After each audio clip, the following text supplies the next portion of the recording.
Now. On 105.9 FM and streaming worldwide on the WMAL app. O'Connor and Company.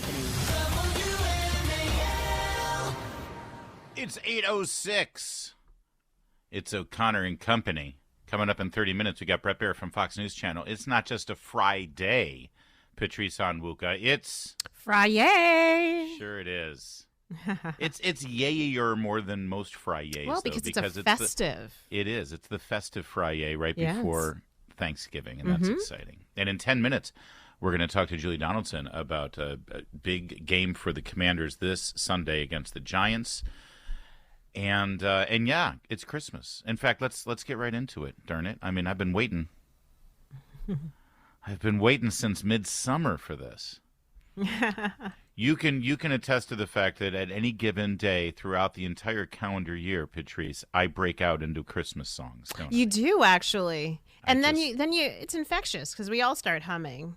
Exactly, because it's a joyful season, and now I feel like as we venture into Thanksgiving week, it's fine to actually start talking in earnest about the holiday season, specifically in my position, Christmas. But if you're celebrating Hanukkah, if you want to celebrate your righteous Kwanzaa, go right ahead. Just be happy and be festive and spread joy and love around the planet, and certainly around your family and your neighborhood. So one of the ways that we do that here in America, Patrice, and in the Western world, is we give gifts. Yes. And to give gifts, you must, for the most part, purchase gifts. Unless you're going to and if you want to hand make me something, I'm fine with that, I suppose. As long as it's cookies. Yeah, baked goods are always or great wine. gifts.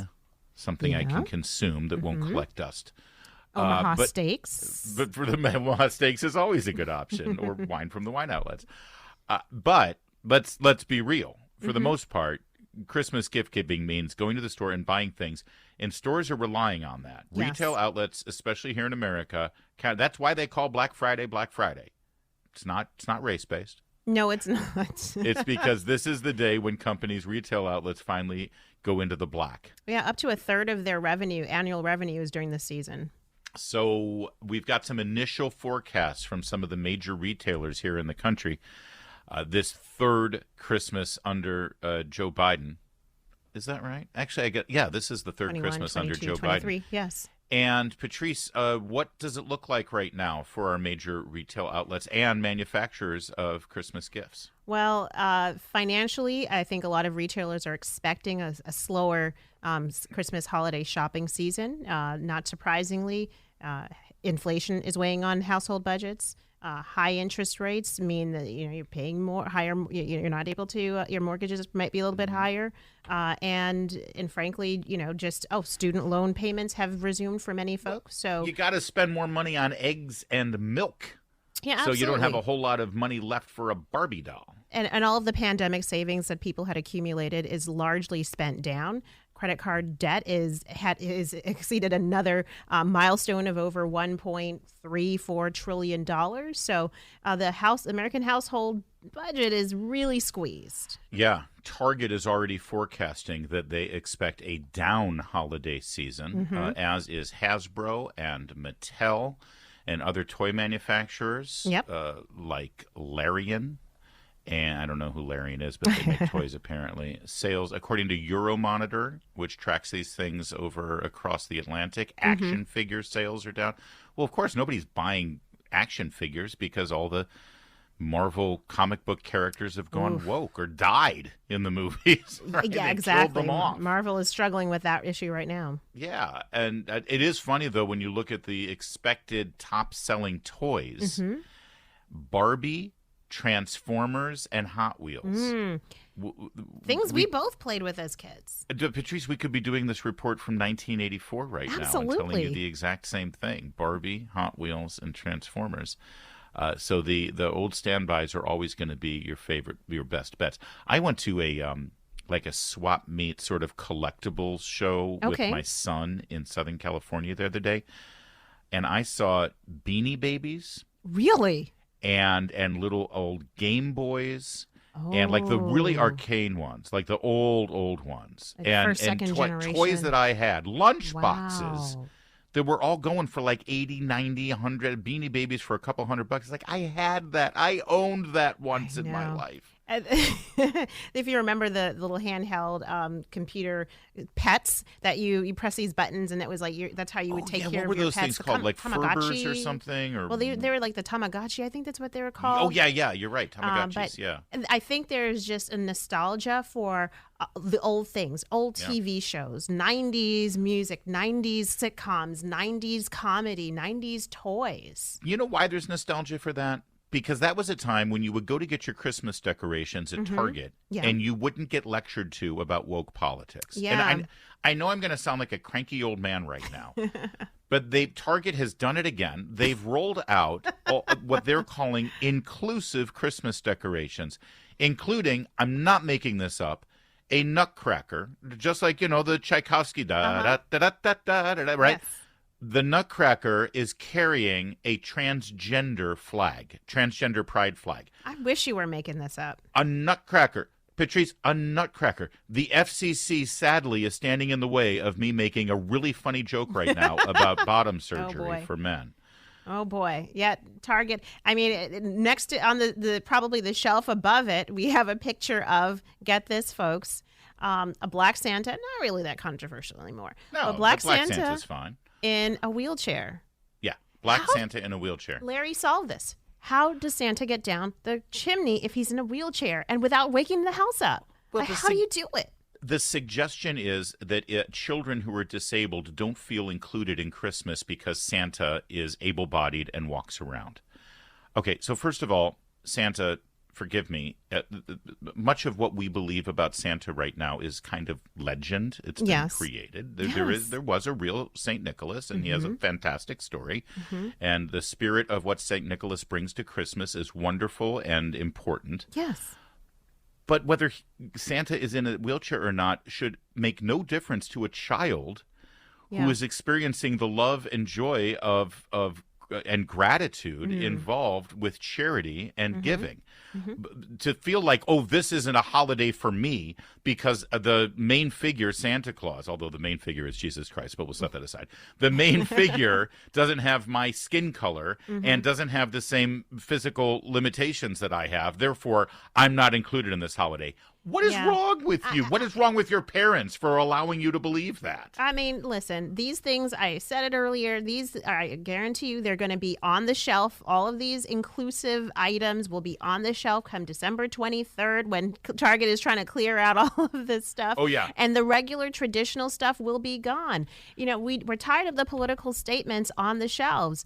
But even more than that, listen, with Santa Claus, believe it or not, he visits every household. Whether you're in an igloo in the North Pole, you could be in a hut in the Amazon jungle. You can, there is no household that he goes to. And That's whether right. you're in a wheelchair, you're able-bodied, wherever your physical situation is, you're looking at an aspirational character.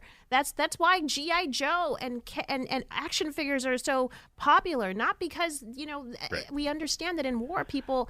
In any case, I'm gonna hop off my soapbox. You're right. But no, it's just, God bless you. You're right. And listen, Babylon Bee is only half joking. They put out a great post yesterday that said Target releases trans Muslim Chinese quadruple amputee Santa.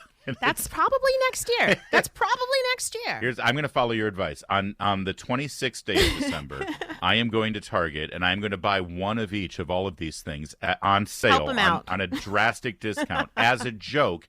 And I'm going to put them on the shelf right next to and I kid you not, this is legit. I have an unopened Chia Obama that I purchased. Remember the Chia Obama? Yes, they were popular. I have a Chia Obama that I have not yet opened. I'm going to make a fortune. You think you're going to make some money that. in the future on this? You betcha. Okay. Yeah. All right. It's 8:15 now, WMAL traffic and weather every 10 minutes. First on the fives, here's Jamie Whitten in the Hadid Carpet Cleaning Traffic Center.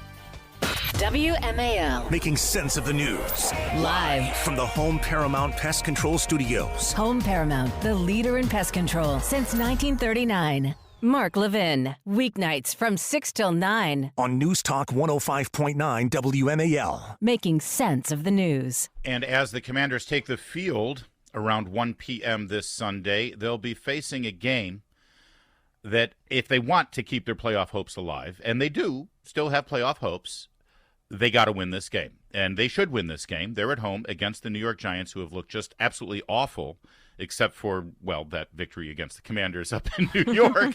Julie Donaldson will be in the booth calling the game, and she joins us now. Julie, I got to tell you, the last couple of games here, other than the victory over the Patriots, which was great, we've had to say, well, the Commanders looked really good in their loss against the Eagles. The Commanders looked really good in their loss against the Seahawks. Well, I want them to look really good in their victory this Sunday. What are the odds? I don't know. I really don't know the answer to that. We were even talking with Coach Rivera about a lot of the losses that we said we should have, been able to win. He said could have. It's probably the better way for that. But here they are at 3-4, and you're talking about the playoffs. I mean, teams that go 4-6 have a 7.8% chance this time of making the postseason. If they go 4-7, 3% chance of making the postseason. 5-6, 13. So no matter what, the odds are not in their favor right now, but there's still a lot of football left to be done. Crazier things have happened, and this team. The thing I like that you said, Larry, is this team's not giving up on themselves. Like, they're not like the Giants are kind of imploding. They're fighting each other on the sidelines. So, they only have 2 wins on the season. Granted, one of them is against Washington. But you can kind of see them unraveling very publicly. So you only imagine what's going inside that locker room as well. Yeah. That's not happening with this Commanders team. They're still fighting till the end. They still believe they can win. They're just incredibly frustrated because they believe they're a better team than they've been playing this season. That is a great point, because Washington fans for the last decade or so, whether they've got a W on the helmet or the old Redskins logo, right around now, mid-November, you're 2 games under 500, they imploded. As our friend used to call them the Kardashians of the NFL, right? This is what ends up happening. So I mean, what is the difference with this team? Is it because Sam Howell is sort of really emerging as a team leader and a legit NFL quarterback, putting together 4 games in a row now where he's really shown himself? Is it Ron Rivera? Or is it just because this team's been playing together for a while now? The playing together for a while, one thought would have had them playing better than they are, especially on defense, because now it was year 4 under defensive coordinator Jack Del Rio. So going in, that was the whole thing they kept saying. It's like, we now know each other. We know what to expect. Like, that defense, that was a top 5 defense last year, you anticipated being coming together in a very stronger, more formidable way than that they are. So the playing together hasn't come together as one would have thought. Now they have had to deal with a couple of losses and changes to their personnel that directly has an impact. But yeah, Sam Howell's giving them a chance. When talking with Coach, he said, I mentioned, I said, at times he feels like he's doing a little Taylor Heineke-ish, where he's like a Houdini. He's avoiding the rush where he was, getting sacked left and right. He's still taking sacks, but they're different sacks than he was taking before. And he'll extend the play. And Terry McLaurin saying, look, we know when something's going to break down. He's keeping his eyes down the field, which he was coached to do, because we're going to find ways to exploit the defense, get open, and he can extend it. And he's doing that. So he's giving them chances to play. Of course, Larry, this, and Patrice, it's through the pass. I mean, he leads the league in passing yards. He's up there with passing touchdowns. He leads the league in passing attempts. Amazing. And the team is kind of screaming a little bit for a little more balanced with the run. Eric Bieniemy doesn't seem to care. If he wants to throw the ball, he's going to call a passing play. Well, speaking of Coach Bieniemy, I mean, I think he had in his presser yesterday, he talked about what's going on in the locker room between Sam Howell and his offensive players, and like they're coaching one another, and it seems like that may be translating into maybe more success on the field. Are you seeing that as well? They are. They really want to help each other, support each other, letting each other see what they need. And of course, Jacoby Brissett really has been a great asset for Sam Howell, kind of talking him through what he sees on the field, using his veteran experience being in the league for 7 different years to kind of like help him in those moments, but also kind of like coach him up, on just the mental side of the game. And so many guys will tell you this game, what makes the difference between a good and a great player is the mental side of it and being tough when things aren't going your way. And, you'll have one game where Jahan Dotson has, a career game over 100 yards. The next week, hardly any targets. So they are having to rely on each other and kind of coach each other up to stay in this.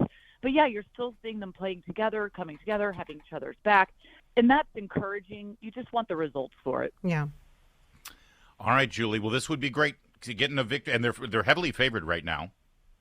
So it'd be really cool if the Commanders could emerge from this game with a victory and then go into Dallas on Thanksgiving Day and spoil the festivities there for the Cowboys. And then you're sitting at 500, and we're hitting December. And all right, I'm getting ahead of myself, Julie. I just, how excited I get. Let one game at a time. We'll be listening this Sunday. Thanks a lot for joining us. Thanks, Julie. Happy Thanksgiving, too. Yep. Of course. Thanks, guys. It is 8:23, and WMAL-FM, Woodbridge, Washington, a Cumulus media station. Making sense of the news. News Talk 105.9. News now On 105.9 FM and streaming worldwide on the WMAL app. O'Connor and Company. it is 8:36 on O'Connor and Company. Coming up in 30 minutes, it's Chris Plant on the Chris Plant Show. It's Larry O'Connor here with Patrice Onwuka. And Patrice, I love Fridays, or as you like to call them, Friday. Fridays, because part of what we try to approach here on the show is it's Friday. It's time to sort of ease into the weekend and sort of leave our cares behind us and everything. And this is a serious world and serious times we're living in. Serious town we live in. It is, and part of what we like to do is try to find the humor in these serious times, because if we ain't smiling, we're crying, right? And so if I could just take a moment here and share with you, this got overlooked with all of the attention on Xi Jinping and Joe Biden acting like a buffoon, and Gavin Newsom acting like a communist dictator, and all the communist Chinese flags being waved in the streets of San Francisco, and all this stuff with the summit there. Yeah. We missed Kamala Harris's big moment. What? Yeah. I Kamala know she Harris had something thoughtful and deep and life-changing to tell us. You're so spot on with that. Here is Kamala Harris at the APEC conference addressing the Asian Pacific leaders there. Innovation is about our ability to see what can be, unburdened by what has been. So that sounds familiar. Profound. It does sound a little familiar. And our friends over at the RNC Research, they did a little digging, and apparently she has used this line before. I can imagine what can be and be unburdened by what has been. You see, that's the same line, isn't it? Oh, yes, it is. She Word used for it word. before. Oh, wait. That's not the only time. You know? What can be, unburdened by what has been. Oh, no, there's more. In fact, what I'm about to play for you Okay. is I could go for over 3 minutes. Oh, no. And every single time you hear this line from her, it is a different occasion in front of a different audience giving a different speech. And I want to remind you, this was this week, 3 years into this administration. Oh, my goodness. This is what she said in San Francisco. Innovation is about our ability to see what can be, unburdened by what has been.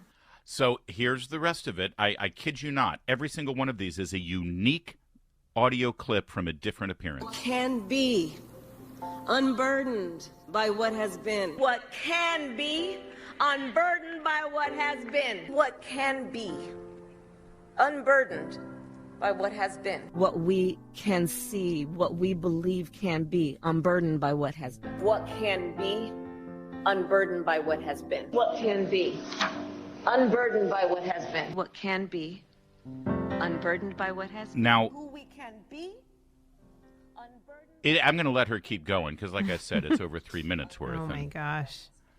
Listen. We'll check in on her in a minute. The other thing you need to know, Patrice, is that when she says it, she always does the same hand gesture. She takes her right hand when she says can be, and she lifts it up in the air above her shoulder, above her head, as if she's looking at that great future of what can be. And then she takes her left hand and she pushes it down behind her, below her waist, unburdened by what has been. Can be, unburdened by what has been. You see what I'm doing there? Can be. Unburdened, but let me You look check like with you're her shooting. again. What can be, Yeah. unburdened by what has been. Unburdened by what has been, believing in what can be. Ooh, she mixed it up there. Unburdened by what has been. Yeah, she's going to keep going. We'll check in on her in a little bit. Listen, there. Larry, Let's keep it rolling. I can get that someone has a popular tagline like "Hasta la vista, baby." I mean, What is this like Urkel? coming into the room. Did I do that? Delivering his line? Is that what we got? But I don't think it doesn't hit the way she thinks it does. Maybe No. the first time it did, but time after time it falls flat, and it sounds like someone who is, man, just lied on their resume. I don't know how else to put it. This is the Obamification of American politics. This is what this is. We're all supposed to be impressed by this, about how thoughtful and how brilliant. And if you actually think about it, it's literally meaningless. You know, we think about what can be unburdened by what has been. I would give her a pass if she didn't fail at every job. Like, isn't she the czar of the border, the southern border? Didn't she go to South American countries to get to the root problem of illegal immigration in this country? Worse. And fentanyl's getting worse. Human trafficking is getting worse. So hold on, can we check in on her some more? I'm burdened by her. It's been rolling. About what can be unburdened by what has been. I'm burdened by her. Is that a burden enough? By what has been. What can be unburdened by what has been. What can be unburdened by what has been. What can be unburdened by what has been. What can be unburdened by what has been. What can be unburdened by what has been. What can be. I kind of like the background music. If you've ever been to a black church when the pastor is rounding up and he's finally ending his 4-hour sermon, then you hear the piano playing in the background, and you're like, oh, thank God, we're almost coming. And then he says something like, and unburdened by what has been, weak what can be. I think that's what she's trying to go for. She's trying to go for that Baptist pastor. Yeah. Oh, that's the end of it. Thank you to our great video editors at RNC Research for going through and finding all of those 3.5 minutes worth. And that doesn't include, this was from July. Oh, my God. When they first put this together. So there have been many more instances I'm sure. of this profundity, this brilliance, this absolute... It's like, it's ask not what your country can do for you. It's we have nothing to fear but fear itself. It's 7 years ago. It's everything we've wanted in an American leader. We are lucky to have her.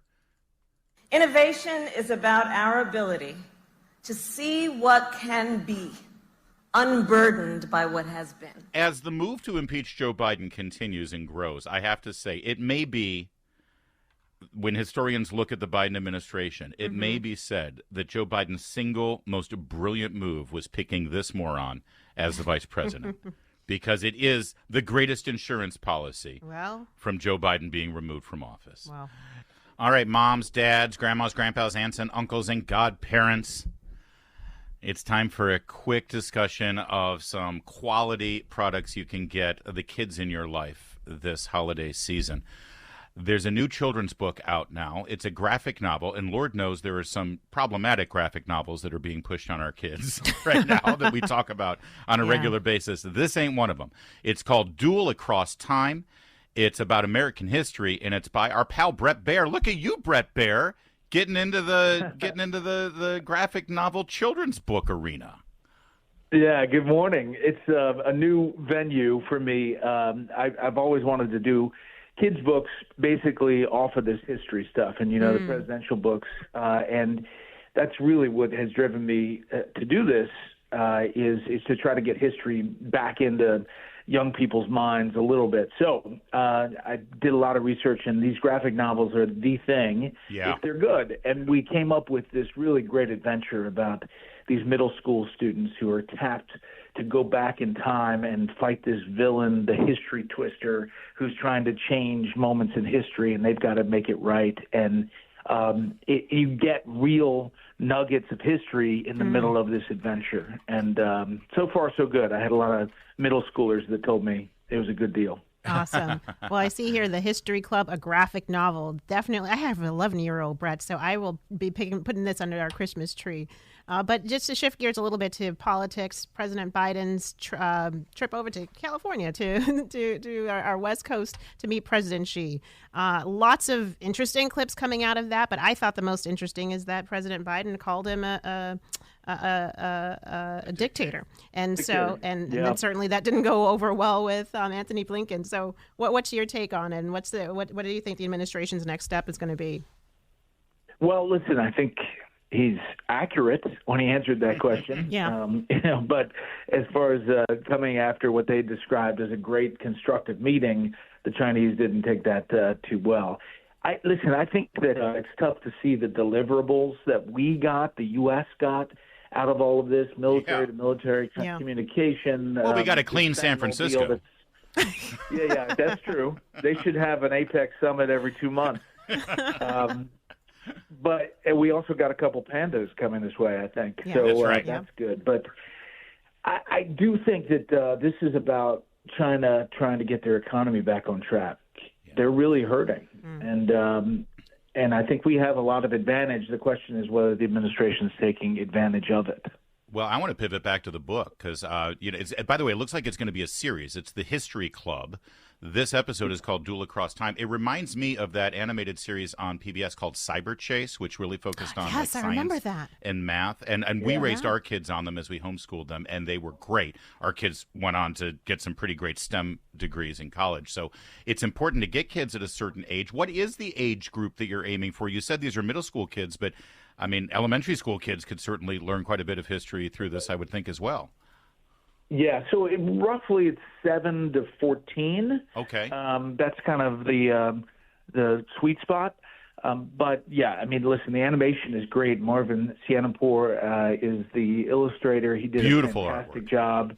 And it's just really, action, and then there's elements of all kinds of history. This particular one goes back to Alexander Hamilton and the duel with Aaron Burr, and so it's just a lot of fun. I think it's going to be. We already have number 2 in the works, and I hope it takes off and maybe becomes an animated thing. Let me just say, the future young adults who are reading Bret Baier's new series of books, The History Club, they're not going to take to social media and celebrate Osama bin Laden someday. Okay, let's just you learn from history. Okay, guys. Bret, thanks for this. Congratulations. I don't know how you do this with your schedule. Bret. It's unbelievable. Yeah, it's caffeine. Have a great Thanksgiving, Bret. It's 8:52. That's a wrap, Patrice. Thanks again for a great Friday, and have a great weekend. You too, Larry. Here comes Chris Plant. Christopher. He's in the house. That's a fact. I'm looking forward to today's big radio broadcast, unburdened by what has been. Yeah. Oh, good. Because That's look at you with your courage quoting. What a genius is she, huh? We are humbled to be living in her era. Not exactly Mr. Gorbachev, tear down this wall. As you said, ask not what your country can do for you. Now, but the unburdened, she feels that she's been burdened by all of human history as a burden to her. All of the advancements made, a burden.